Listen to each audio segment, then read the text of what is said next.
శత్రువునైనా భరించొచ్చు కానీ పక్కన ఉన్న సాడెస్ట్ ని భరించలేము. నమ్మరా? అయితే మీరే చూడండి. Please welcome Dhananandan Raj along with his team. Saraswati Saraswati భర్త పొద్దున్నే 9 గంటలకు ఆఫీసుకు వెళ్ళాడు. వాడు కష్టపడి అక్కడ పనిచేస్తాడు.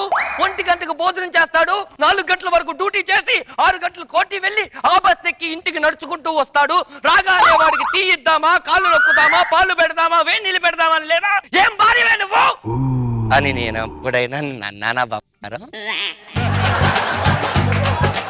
మీరు ఉదయం 8 గంటలకు లేచి టిప్పు టాప్గా రెడీ ఆఫీస్కి వెళ్తున్నారు, లేకుంటే దేనికన్నా కులకడానికి వెళ్తున్నారు, ఆఫీస్లో పడుకుంటున్నారు, నేను పెట్టిన క్యారీ తింటున్నారు, దేనికన్నా గోరుముద్దలు పెడుతున్నారు, వచ్చిన జీతాన్ని నాకే ఇస్తున్నారు, లేకుంటే సగం దేనికన్నా కులకడానికి ఖర్చు పెడుతున్నారు. అలసిపోయి ఇంటికి వస్తే కాఫీ ఇవ్వు, టీ ఇవ్వు, వంట చెయ్యి, భోజనం చెయ్యి, కాళ్ళు పట్టాలి, అన్ని పనులు చెప్పడానికి నేను భార్య అనుకుంటున్నాను, నేను 10 మనిషి అనుకుంటున్నావా అని నేను ఎప్పుడైనా అన్నానా అండి? ఇప్పుడే కదా వచ్చారు, చిట్టుగా కాఫీ పెట్టి తీసుకొస్తాను, పడుకోగానే కాళ్ళు నొక్కుతానే. వెళ్ళు బంగారం వెళ్ళు.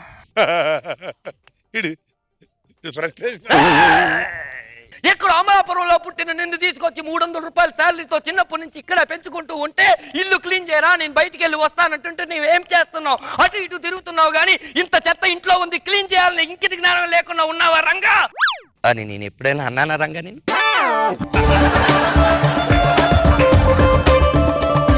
ఇచ్చే 300 ముష్టి కోసం మా నాయన కక్కుతు పడి నీ దగ్గర 30 సంవత్సరాలు పని చెప్తున్నా ఏం చేయనావా? ఆ ఇంట్లో పని చేపించి ఇంట్లో పని అంతా నా దగ్గర చెప్పించా, మీ వాడు పెట్టుకోండి నా దగ్గర కడిగించా, మీ ఆవిడ చెల్లని నా దగ్గర ఉతికిచ్చా, జీవితం పయనించబడి ఫ్యాన్ కూడా ఏ మాత్రం కూడా ఇట్లాంటి పడుచుపా పచ్చుపా అని నేను ఎప్పుడైనా అన్నాను సార్. నా పని నేను చూసుకుంటా. వెళ్ళు రంగా వెళ్ళు రంగా వెళ్ళు. ఏమయ్యా దండ్రా, అసలు నువ్వు మనిషివా దున్నపోతావా? ఇంటి ఓనర్ అనుకున్నావా, లేకపోతే నీ ఇంట్లో నేను పనులు అనుకుంటున్నావయ్యా? ఏమయ్యా కరెక్ట్ టైంకి అద్దగట్టిన వాడికి ఈ కొంపలు ఎందుకు అయ్యా? డబుల్ బెడ్రూమ్ ఫ్లాట్లు ఎందుకు, ఫ్రిడ్జ్లు ఎందుకు, కూలర్లు ఎందుకు? అసలు నువ్వు మనిషివా దున్నపోతావా, గాడిదివా, లేకపోతే నువ్వు ఏంటి మనిషికి అన్నం తింటున్నావా, బిర్యానీ తింటున్నావా అయ్యా నువ్వు? అన్నానా దండ్రా? ఏంటో ఆ ఇంటి రెంట్ 2 నెలలు లేట్ అయింది, ఎప్పుడు ఇస్తావు? నేను ఒక ఇల్లు ఇచ్చినప్పుడు నాకు అసలు ఏమన్నా ఉందారా? ఇది డబుల్ బెడ్రూమ్ ఫ్లాట్ అని చెప్పావు, ఏమన్నా ఉందా? ఒక సోఫా సెట్ ఉంది, 2 తలుపులు ఉన్నాయి, పైన ఫ్యాన్ పని చేయదు, ఏసీ పని చేయదు, బాత్రూమ్ లో నీళ్ళు రావు. ఇలాంటి కొంప ఇచ్చినందుకు మళ్ళీ తనకు నా దగ్గర డబ్బులు ఏమిటి? వినవా? ఏమి వినరా? ఈ పంది జన్మ పుట్టావా నువ్వు అని నేను ఎప్పుడైనా అన్నాను ఇంటి ఓనర్ గారు? కొంచెం లేట్ అవుతుంది, ఓ 2 నెలలు ఇచ్చేస్తానంటే. ఆ విషయం చెప్పకుండా నువ్వు మనిషివా దున్నపోతావా? ఇంటి ఓనర్ అనే సిగ్గు లేదు, ఇంటి ఓనర్ అనే గర్వం లేదు, 8 ఫోన్లో ఓనర్ అయ్యా, పన్నోని కాదు అందరి ముందు పట్టుకొని నానా తిట్టు తిడుతుంటావేంటయ్యా? అసలు నువ్వెంత, నీ జన్మెంత? నేను ఎప్పుడన్నా అంటానా ధనరాజ్? ఏముంది, 2 నెలలు లేట్ అయింది, ఇంకో 2 నెలలు లేట్ చేయి. ఎక్కడికి పోతాయి నాన్న, మన డబ్బులు మన ఇష్టం. అలాగే అన్నప్పుడు సిగ్గు లేకుండా నువ్వు వెళ్ళిపోవచ్చుగా. ఇక్కడే కూర్చుకొని 2 నెలలు అయింది, 3 నెలలు అయింది, బయట వాళ్ళందరూ వినాలా? నా పరువు మొత్తం తీయడానికైనా నువ్వు ఇక్కడికి వచ్చింది, ఏం మాట్లాడుతున్నావే నువ్వు అని నేను ఎప్పుడైనా అన్నాను ఇంటి ఓనర్ గారు? మీరు తిట్టుకుంటా ఉంటే నేను చెప్పుకుంటా ఉన్నారు. మీ ఓనరు కలిసి ఇంటర్నెట్ కూడా కట్టిన పరిస్థితిలో ఓడున్నాడు.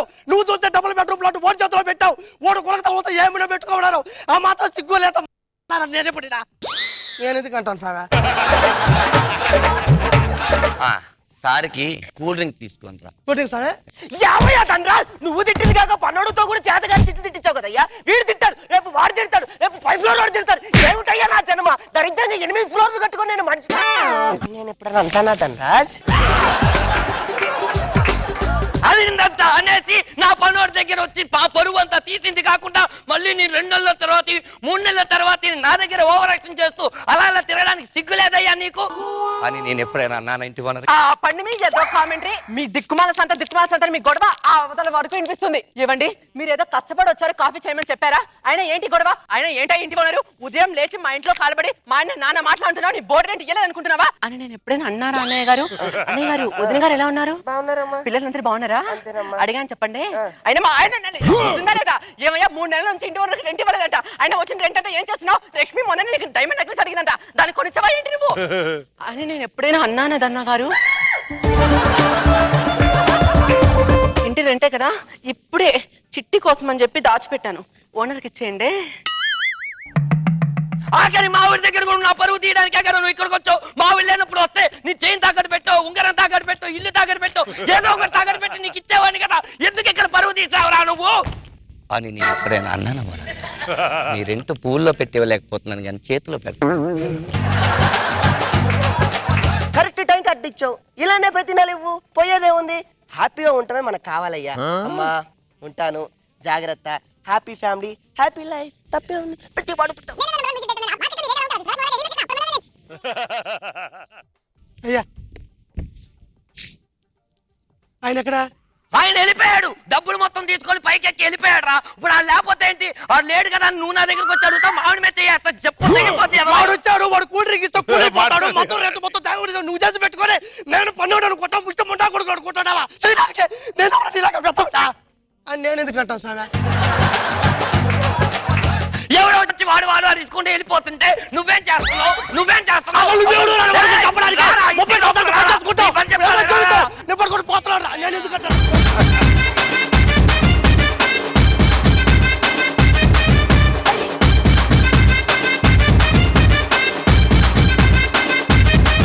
రోజా గారు ఏమనుకుంటున్నారు అసలు? మీ ఇష్టానికి మీ ఫ్రస్ట్రేషన్ అక్కడ స్టేజ్ మీద వేసేసి దానికి మార్కులు ఇవ్వమంటే మేము ఎలా ఇస్తాం?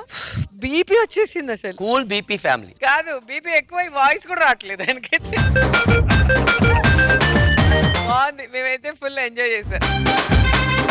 నాగబాబు సార్ ఎవరి పాటికి ఎక్స్పెక్ట్ చేయనటువంటి యాంగిల్లో కామెడీ చూపించావు. నలుగురు పర్ఫెక్ట్ చేశారు యాక్షన్. ఇంచుమించు మీరు ఎన్నిసార్లు మాట్లాడారు అట్లాగా అన్నిసార్లు మాక్సిమం టైమ్స్ నవ్వు వచ్చింది. చాలా బాగా చేశారు. Good, keep it up.